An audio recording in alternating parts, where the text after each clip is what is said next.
¿Qué tal? ¿Cómo está? Bienvenido. Muy buenas noches. Gracias por acompañarnos a esto que son los operadores. Esta noche vamos a hablar acerca de un tema que nos preocupa, si es que usted y yo nos sentimos en un México democrático.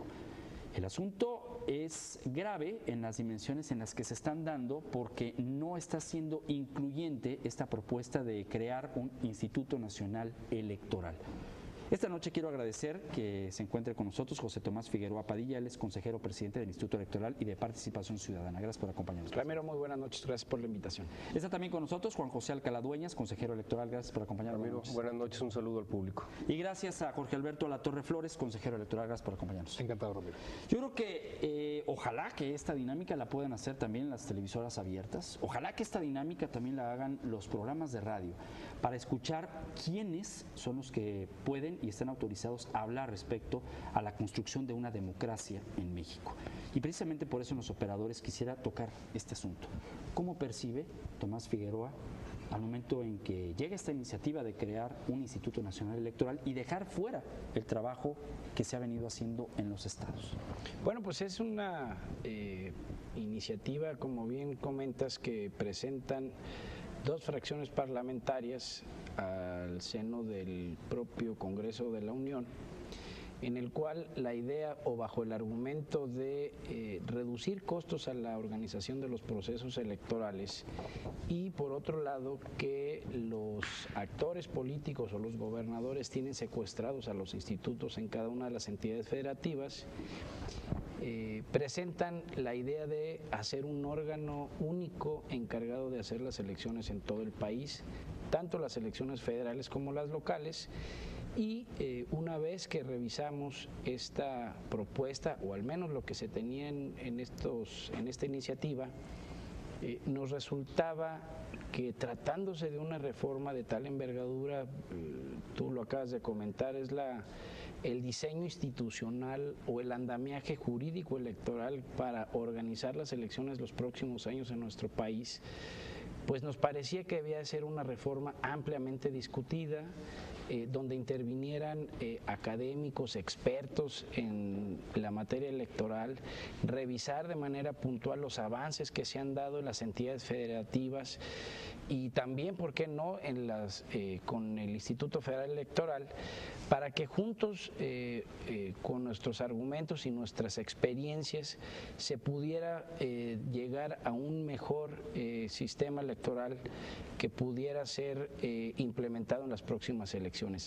Estas propuestas carecen de esos estudios, tanto financieros, es decir, no está claro si un órgano nacional resolvería el asunto de abaratar las elecciones o disminuir los costos, y tampoco queda muy claro la idea de poder evitar que las fuerzas políticas, suponiendo, como dicen los abogados, suponiendo sin conceder que así sucediera, estuvieran interviniendo.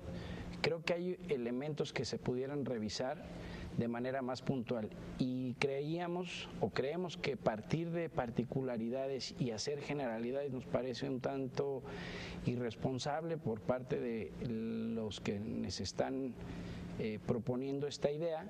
Sin embargo, estuvimos abiertos, tuvimos una reunión los presidentes de todos los institutos electorales y coincidimos en que habría que discutir de manera amplia, sobre todo pública y de cara a los ciudadanos, para que juntos pudiéramos abonarle a la construcción de un mejor andamiaje electoral. Juan José, ¿por qué el tema que estamos tratando esta noche debe ser importante para todos y no para un círculo político?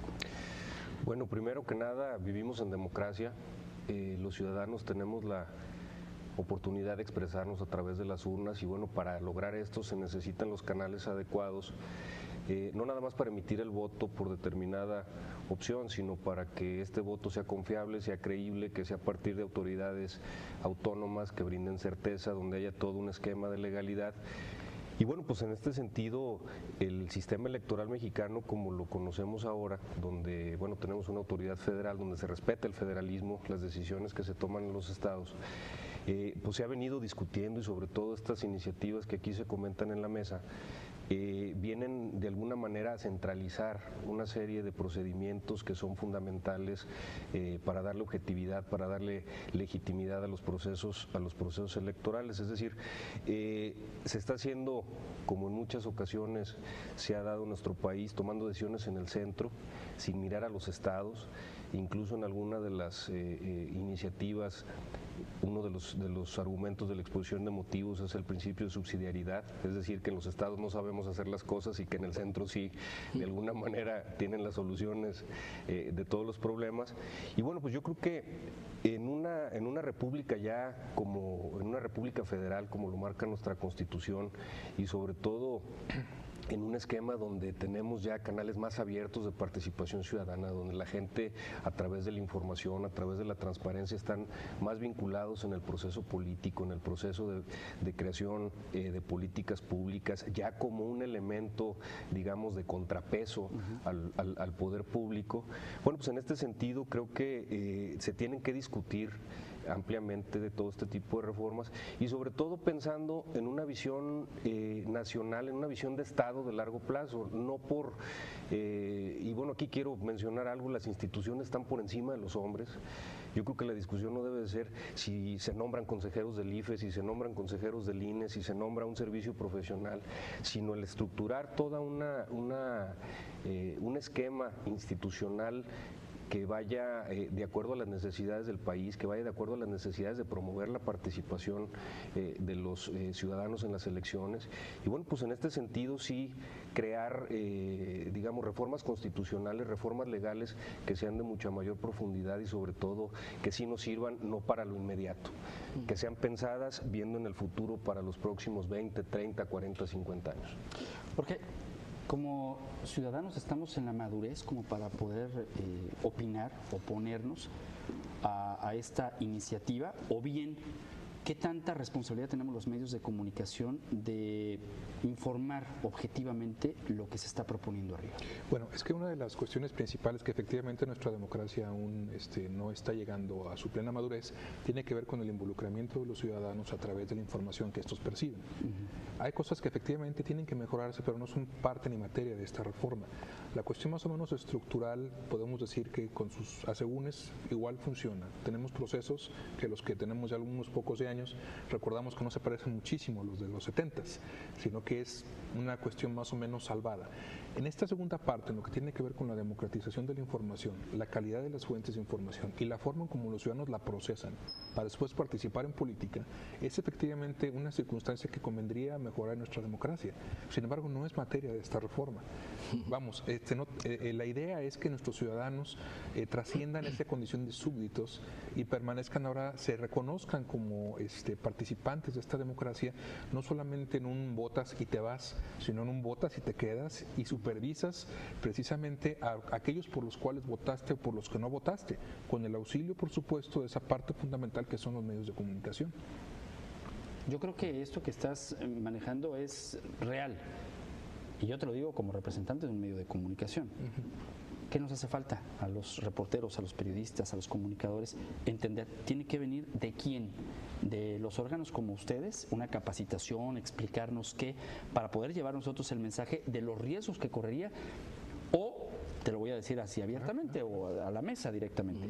Esto es un juego de una cortina de humo que quieren 2 o 3 representantes para dividirse el país y que no conviene que se sepa, precisamente para no atravesarlos en sus planes. Pues tomando la provocación y aventándonos, en realidad una de las principales críticas a las cuales supuestamente motivan esta idea de reformar es la supuesta cooptación por parte de algunos actores políticos en diferentes institutos.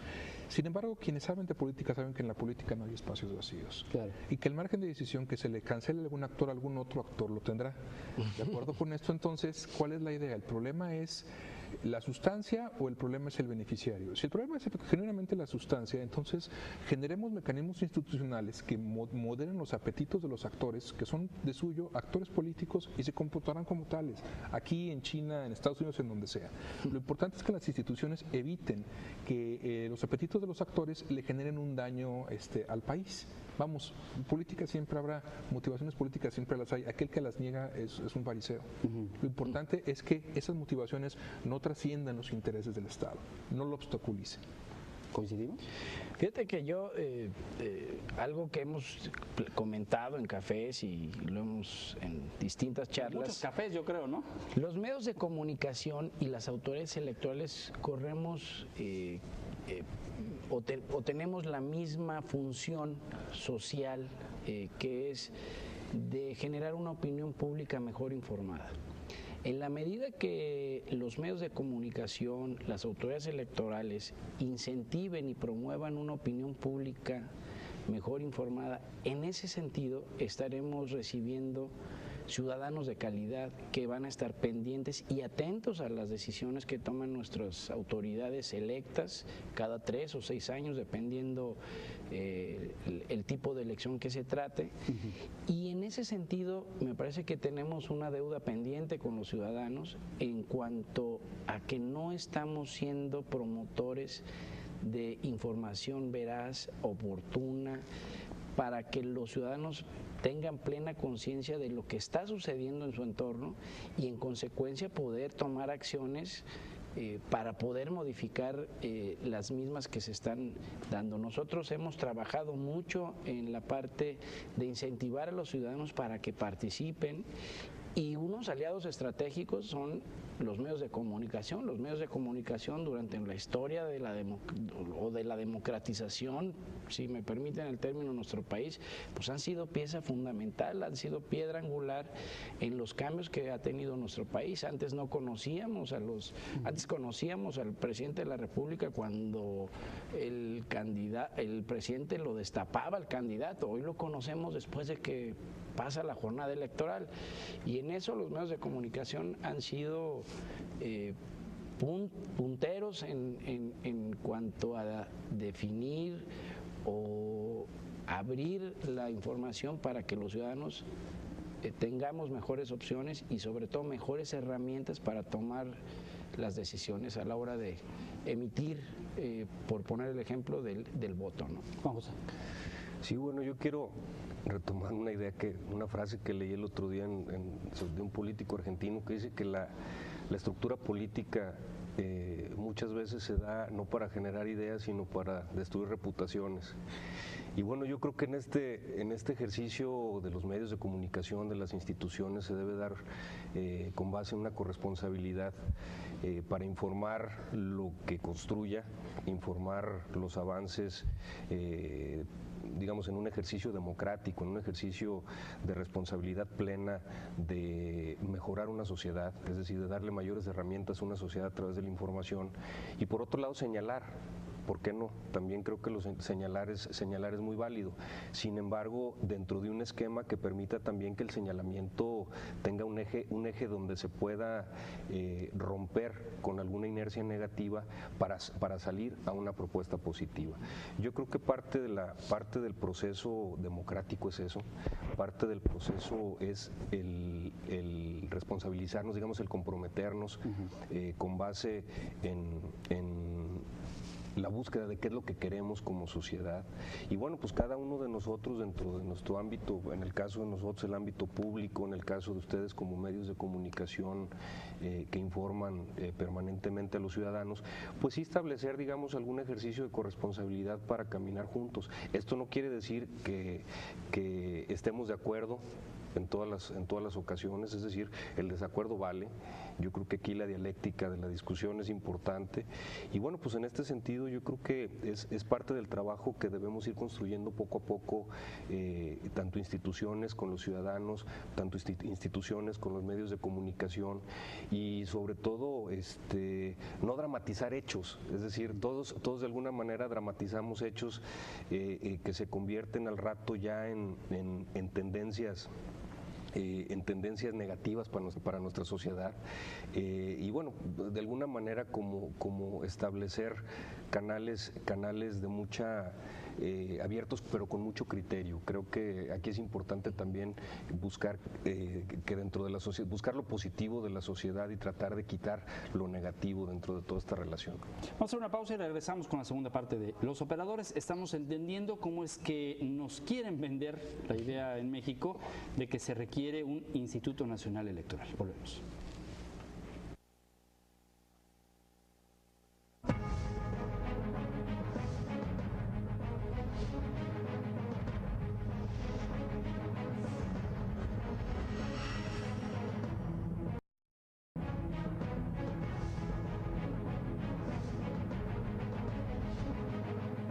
Continuamos esta noche en Los Operadores. Estamos tratando de desmenuzar con el Instituto Electoral y de Participación Ciudadana aquí en el estado de Jalisco qué es lo que nos quieren vender con esta idea de formalizar, de poner en marcha el Instituto Nacional Electoral y desaparecer en los estados lo que son los institutos electorales. Hay un planteamiento que es que salen muy caros ustedes, ¿no? O sea, los organismos estatales, y que por eso, al centralizarlo, no solamente se va a mejorar, sino además se va a ahorrar. En la democracia hay costos sociales, pero económicos, ¿valen? ¿Tomás? Bueno, mira, Ramiro, creo que el costo de la organización de las elecciones radica o está sobre la base de la desconfianza. A partir de que venimos de una cultura donde tuvimos procesos electorales no muy democráticos o poco confiables o no creíbles, a partir de ahí se diseñó un andamiaje con o sobre la base de la desconfianza. Y eso, en términos económicos, tiene un costo. Y fue por ello que se organizaron instituciones, primero de carácter honorífico, después pasaron a ser un servicio profesional y después la propia legislación estableció que los encargados de organizar las elecciones tenían que ser expertos en materia electoral para llevar a cabo los procesos electorales. Esa es la discusión que yo no estoy viendo. Esa es la discusión que hablaba Jorge, que no se está llegando al meollo, como decimos en términos coloquiales, al meollo del asunto. El tema de los costos de tener instituciones como autoridades electorales pues es de pesos y centavos, es en términos comparativos con lo que hace el Instituto Federal Electoral, que es nuestro referente actual. En nuestro país, del 2008 al 2013, se gastaron poco más de 105,000 millones de pesos en la organización de más de 4,200 elecciones por año. Y de ellos, el 68% fue gastado por la autoridad nacional, en este caso el Instituto Federal Electoral, y el restante, es decir, el 32% solamente, fue lo que se erogaron en las entidades federativas. Si tú revisas y haces un comparativo, en el caso Jalisco, que es el que nos corresponde y que conocemos muy bien, somos el segundo instituto después de Nayarit más económico a nivel nacional, con base incluso del padrón y el presupuesto que se tiene en el estado de Jalisco. Es decir, hacemos más con menos recursos en términos monetarios. ¿Qué tenemos que pensar, Ramiro? Pues tenemos que pensar en revisar el andamiaje. Estamos preparados ya hay confianza. Yo siento que en Jalisco podemos tener o tenemos las bases para empezar a construir un andamiaje electoral basado en la confianza y empezar a disminuir costos, tanto económicos, recursos humanos que a la hora de realizar los procesos electorales se necesitan. Yo te pongo un ejemplo rápido. En Jalisco tenemos que notificar a más de 600,000 ciudadanos que resultan insaculados para ser funcionarios de mesa directiva de casilla, lo que representa un gasto importante en personal, en recursos económicos para llegar a cada uno de los domicilios en todo el territorio de Jalisco para poderles preguntar si desean participar como funcionarios de mesa directiva de casilla. Y requerimos en esta última elección solamente 32,000 funcionarios. Sería más sencillo hacer la insaculación, tenerlos o elegirlos para 2 procesos electorales y solamente hablar de los cambios que, si es que hubiese en ese trayecto, y actualizar la capacitación, y con ello evitaríamos un número importante de recursos que nos ahorraríamos. Como eso te puedo poner varios ejemplos, pero todo basado en la confianza. Hoy insaculamos a ciudadanos porque quienes recibían la votación el día de la jornada electoral no eran precisamente ciudadanos comunes como los que estamos aquí, lo recibían funcionarios del gobierno y bueno, pues eso se tradujo en que tenían que ser los ciudadanos los que revisaran o recibieran la votación. Hoy creo que hay condiciones para ir avanzando en ese terreno y podríamos de esa manera, ahora sí, disminuir costos. Ojo, pensando en que en democracia no tener elecciones resulta en términos económicos más barato, pero en términos políticos, bueno, pues creo que mis compañeros me pueden ayudar para poder opinar respecto de esas decisiones. Bueno, pero es que es el punto, o sea, es decir, el día de la jornada electoral es cuando medios de comunicación y sociedad dicen cuánto nos costó el ejercicio de la democracia. Pero ahorita no tenemos elecciones y funciona el Instituto Electoral de Participación Ciudadana y ustedes están recibiendo un sueldo. La gente allá arriba dice, no, es que eso cuesta mucho. No estamos hablando solamente, ¿qué podemos decir al respecto para defender la autonomía de las instituciones y la permanencia de los institutos?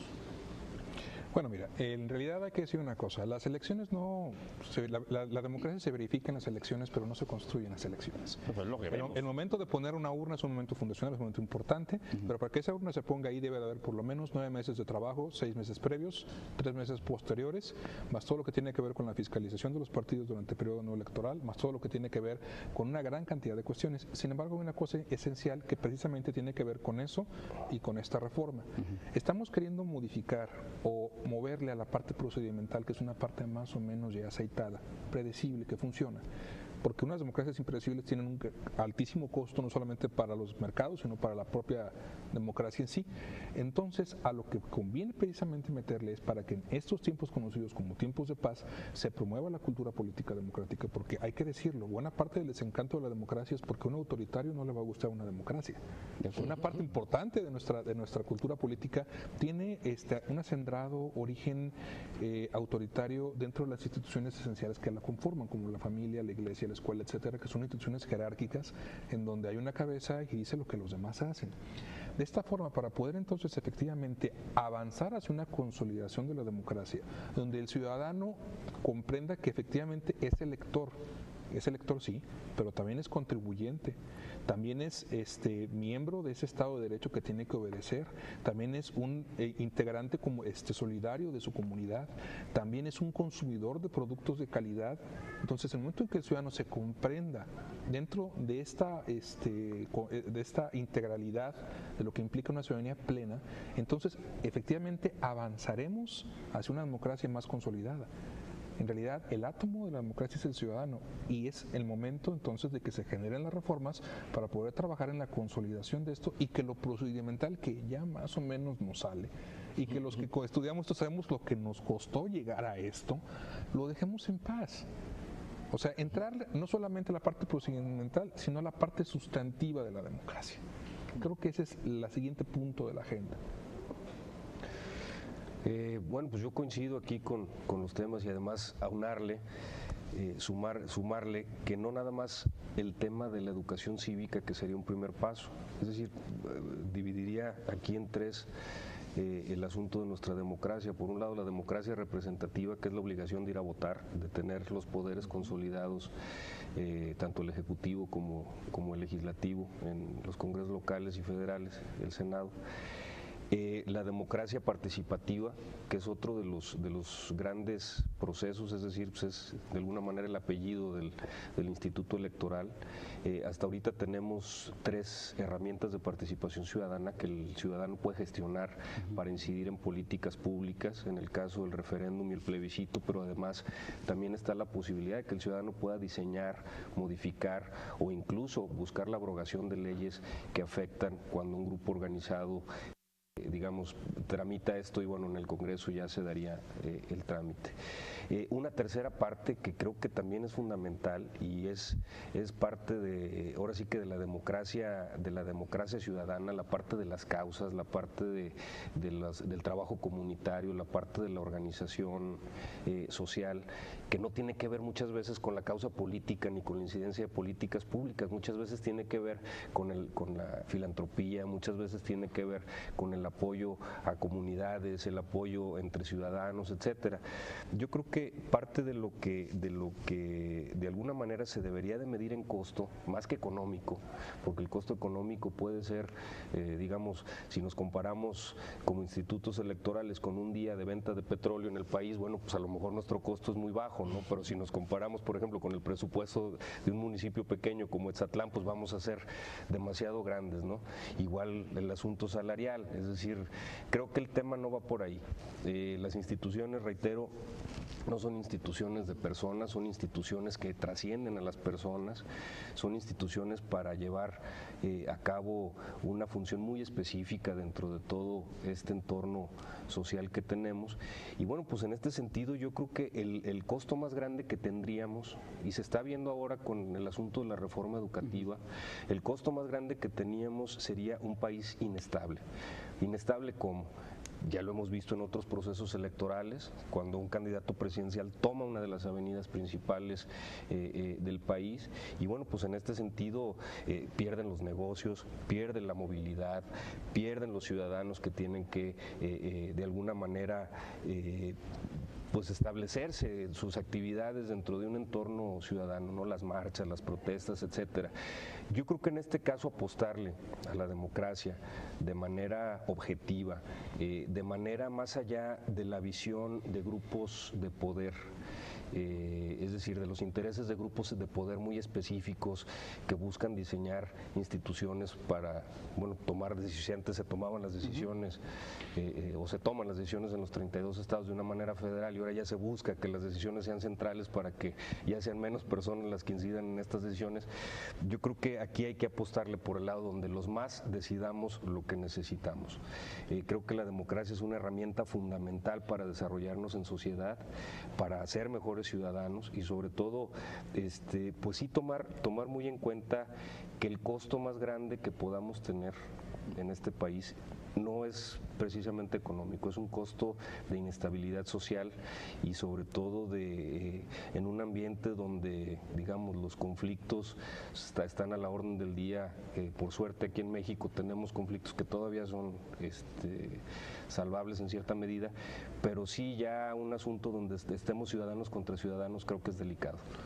Nos queda un minuto para la parte pues de las conclusiones. ¿Pasa o no pasa esta posibilidad? Mira, pues yo espero que los legisladores revisen de manera puntual las distintas expresiones que han tenido especialistas, académicos, conocedores de la materia electoral.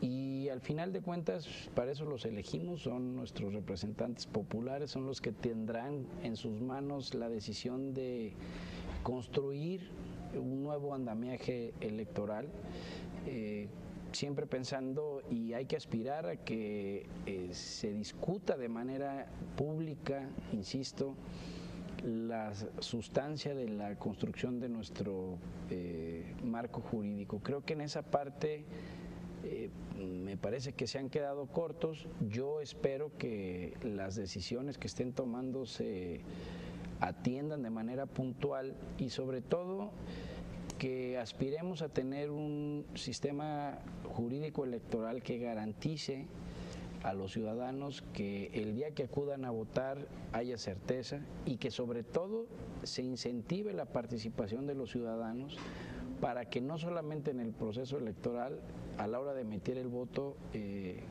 participen, sino que sea una constante y que se discuta sobre los temas importantes que no derivan solamente en la emisión del voto. Creo que en esa parte tendrán mucha responsabilidad y mucho trabajo los legisladores en este momento.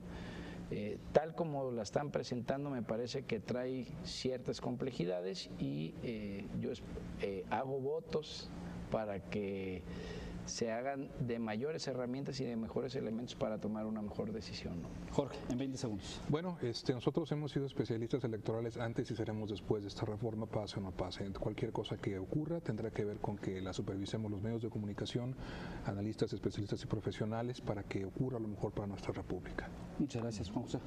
Pues apelar a la responsabilidad y sobre todo que quienes tomen la decisión sobre esta reforma sí efectivamente tengan una visión de Estado de largo plazo.